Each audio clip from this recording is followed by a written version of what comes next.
And you take movies like The Quiet American by Graham Greene, which is based on real events. They just changed the names.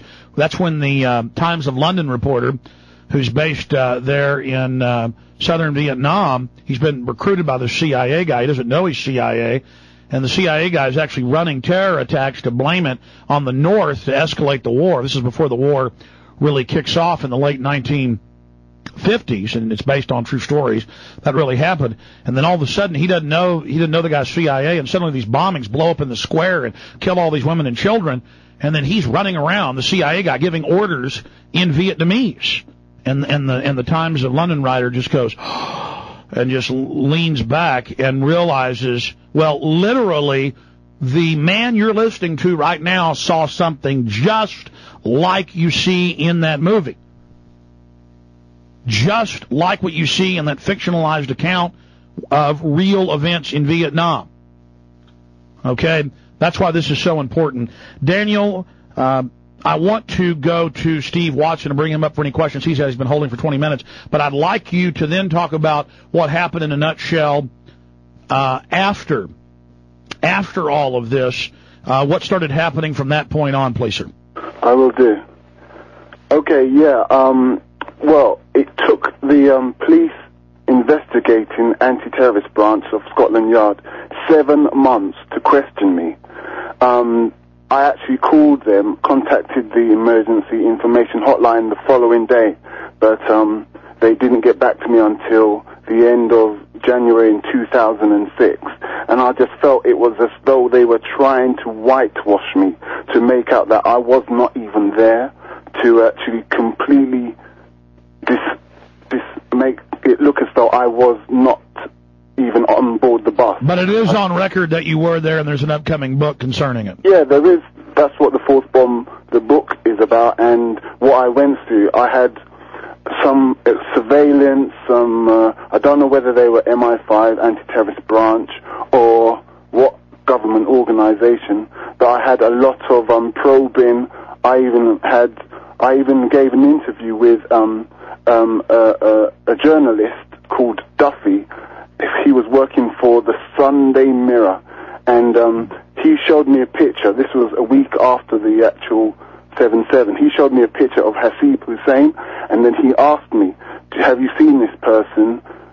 And I said no. And about a day or two after that, then it was Hasib Hussein was named as the bus bomber in the British press. And let's be clear, none of the people on the bus said they saw any Asian men. No, they didn't. And I was downstairs, I saw no Asian guy at all. So, well, in your own words, describe it. Did you see any, and the other witnesses said they didn't, but did you see any Asian men? None whatsoever. None on board the bus, none carrying a rucksack at Euston or on the bus or at Tavistock Square. Off the charts, just absolutely off the charts. Yeah. Now you describe this harassment as overt surveillance, I guess, to intimidate you. Walk us through that, some of the stuff they did. This started by following me when I came out of my office on lunch breaks.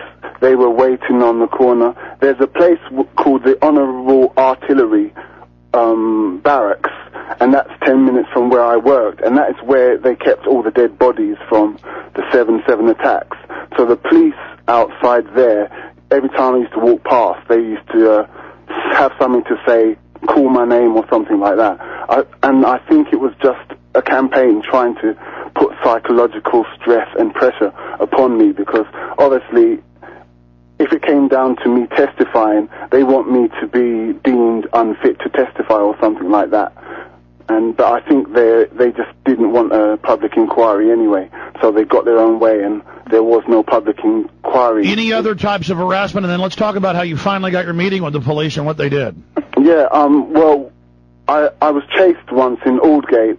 A guy just came after me. I had arranged to meet someone from the office, and then I got there. This guy came after me, so I actually ran into this building, and then he ran in there and followed me, and I actually hid in some offices, And what did he look like? I around. mean, I'm not saying I'm a tough guy, but if somebody wants to run up on me, I'm going to deck them. I guess it's smarter to run. But I mean, explain to me what happened. I mean, describe it in detail. What did he look like? I mean, did he like growl and start running at you? I mean, what happened?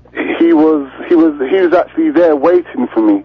That's the thing which threw me initially. He was there waiting for me, and as soon as I went past him, he just set off across the road and came after me. So I didn't run because I was scared of him, because I'm not scared of any of these people. Obviously, you're on air. I know I'm not scared. If they want to do what they want to do, go ahead and do it. The truth is going to be out there, regardless. So I just tried to escape from him by ducking into some building, and then he I just thought here, and I'm stupid. My instinct was I would have gotten a fight, but you're smart, because by then you knew it was police, and actually they would have then got you claiming you just assaulted an officer, and the 50 cameras on you in the surveilled city of 4.5 million would have all malfunctioned, and then they would have claimed you assaulted an officer.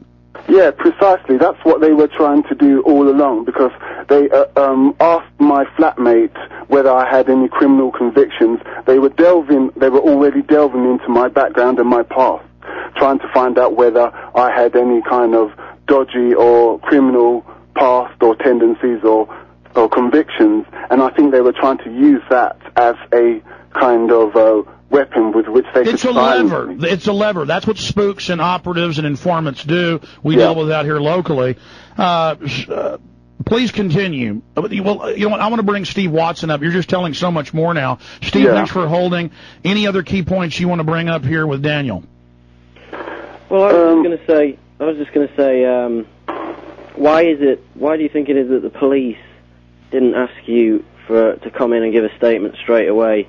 But it was later revealed that they relied on the testimony of people who were at the scene, but they were either injured or even unconscious in some cases. And also, could you talk about some of the phone calls that you got from? You said you got some phone calls from different police departments across the country, and you've posted those up on your website as well. Yeah, talk about that. They were from the West Yorkshire Police Constabulary. They were the police constabulary investigating the 4 alleged bombers, and one of them decided to call me one evening and suggest something which I couldn't make out. I said, "Hey, you've got the wrong number, guy." But he continued and called the following day, and I recorded it and posted it on the web. It just says that I had a vehicle which was involved with transporting something or other to do with the investigation into the 7/7 bombings. And I think I tell you what, I forgot to do this. John, will you go to his website and again, Daniel, give my producer at the network your website again. We've got a link to it on InfoWars. World Wide Web, the 4th bomb. It's the 4 bomb.com. Yeah, go to the 4thbomb.com, and I know I've listened to that a few days ago. Where specifically is that clip so we can grab that right now and play it? Yeah, it's if you go to one of the 4 boxes, I think it's the 3rd box. You also got audio on the web and video from the police interrogating you. Let's tell that story. Finally, 6 months later, after demanding it, you get their meeting with them. Tell us about that. It was just, it wasn't as much as I had hoped it would. They just took my details, but what they did was, he rushed through it. It took 4 hours, but he rushed through it. It wasn't really as if they were depending on my information and eyewitness account as a vital part of their inquiry, because of course they had already completed their inquiries, or whatever they wanted to say were their inquiries months ago. So what they did was they waited till they had worked out their story and then kept me running, and then brought me in and just said, "Hey, okay, what's your story?" just so that they could do their paperwork. But that's all it was, just paperwork. Tell folks about the diagram.